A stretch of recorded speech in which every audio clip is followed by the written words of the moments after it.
Yes, hello. Robert Malon, and I'm with Fossil Free Rhode Island, and we started opposing this on the environmental racism issue years ago. And you know that this facility wouldn't be in Barrington. It wouldn't be in Bristol. Okay? And you look at the people here that took their kids, sitting there coloring on the floor. Think if that was your kid, and it was that important to you, and you had to sit and hear time after time, no, this isn't the meeting for you. That's what I would have heard if I was them. So when you go back and ask for that second meeting, I think you need to say that this needs to happen. This was promised. It is correct by procedure, as Julian Drix had pointed out.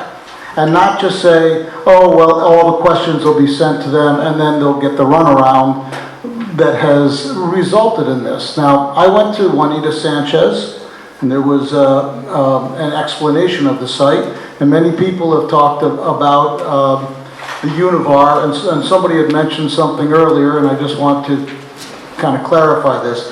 LNG itself is not explosive. It's mostly flammable, so it's a pollution pollution problem. But there is a compressed gas tank on the site. And if something got caught on fire, typically the problems are during the fueling and the refueling. I mean, you know, they did a re-welding they welded a whole separate interior to the site. But if that blew up, okay, that would blow up Univar. And that would mean that that whole area that people were describing would have to be evacuated. And I took this up with Rema, and don't, just shine me on this because you're here for something else. Rema told me it can't be evacuated. So I brought it up to the city of Providence. And they said, well, they would work with Rema. So I thought, I'm not hearing that much about it, that they're saying, well, until we have an evacuation plan, we're not going to talk about this. So then I hear about this scrap thing, and I said, oh, you see, this is the way they're going to do it. They're going to avoid the meetings, and then they're going to build out these little things, and then they're going to turn around and say, well, we already built this. Okay? So you guys are being put in a bad position by your company. Okay. I was there in Juanita Sanchez, and I talked to the FERC.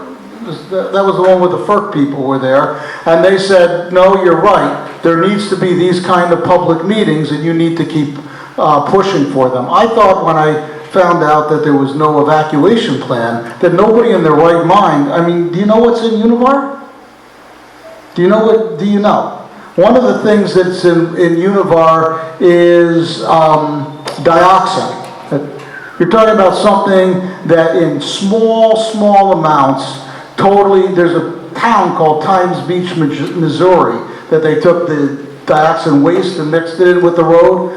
It's still cordoned off. This was like 30 years ago. This is you're going to not have people live in Providence? You're going to wipe people out? Because most of the people that live by there are poor. But if you go down and tell the people in Edgewood that this includes them, I think that you'll get a little different response from the people. So,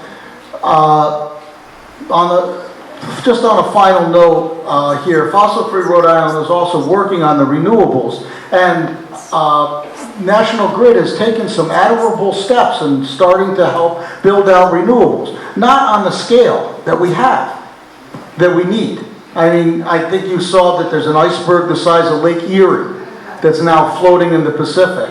Up on the polar cap, we have an expedition from Rhode Island that went up there making a documentary film. And it was 50 degrees. Not supposed to be 50 degrees at the North Pole. You don't have to be a climate expert to know that something's really wrong. And when you do this, the frack gas accelerates it at a time that we need to be going back. So I think the person who put up the comment about Kodak, I lived in Rochester, and my brother-in-law was the head of the digital film department in the 80s, and they fired him because they said, we're in film. Serious. So he went to University of Arizona, set up a world-class film school. Now they hired him over in England, they set it up again, and now Kodak has hired him back as a consultant where he does for about 10 hours what he used to get paid for 60 hours. So, you know, this is backward looking. National Grid is doing some good things with renewables, and this spoils the whole thing. This makes that look like, oh, when we do this little bit of renewables, okay, that wipes the slate clean, as if you don't live on the same planet as us. And I know you guys, you got kids, you got families, you're just trying to do your job. So when you go back, we need you to be the advocate, to say, look, these people were mad and they were right. They were promised a meeting, it's legally, you're legally required to do it, and let's stop living in the past. That's my message. Thank you.